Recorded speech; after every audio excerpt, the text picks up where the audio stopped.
Vă salut, fraților, după cum bine știți, am avut probleme cu GoPro 12, l-am trimis înapoi și acum l-am primit. Haideți să-l desfacem, să vedem dacă doar a reparat-o sau am primit una nouă și apoi să o testăm, să vedem diferența. Înainte nu puteam să filmez mai mult de 30 de minute în 4K 30 fps, cel puțin 70 de minute în 5K ar fi trebuit să pot să filmez cu această cameră. Haideți să trecem la treabă, să o desfacem și să vedem ce avem aici.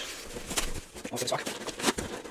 Pare că eu am trimis-o în cutia originală și ei mi-au trimis-o în altă cutie.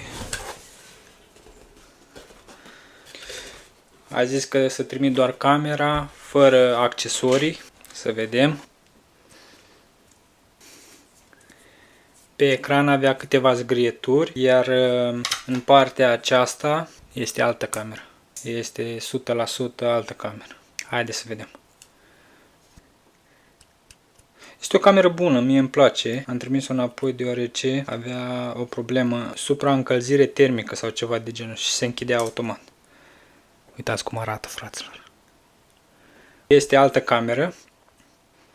Este cu totul și cu totul altă cameră. Și aici îmi dau seama pentru că aici avea câteva zgrieturi. Deci o testez și apoi revin cu rezultatul la voi. Am făcut și testul acestei camere, am făcut setările, iar apoi am lăsat-o să filmeze cât de mult. Am încărcat bateria să fie 100% încărcată, iar apoi am lăsat-o să filmeze. A filmat undeva la 75 de minute în continuu, în 4K, adică nu am simțit o supraîncălzire, nu am simțit nimic. Pur și simplu a filmat în continuu, nu s-a supraîncălzit, nu s-a închis.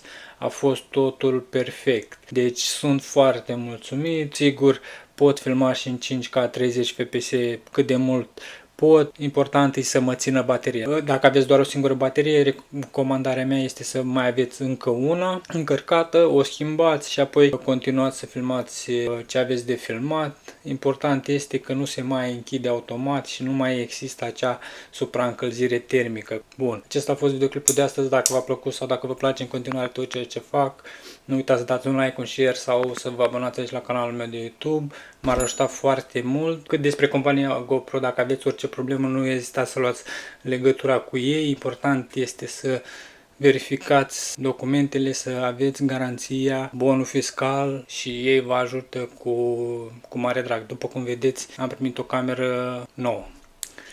Până data viitoare!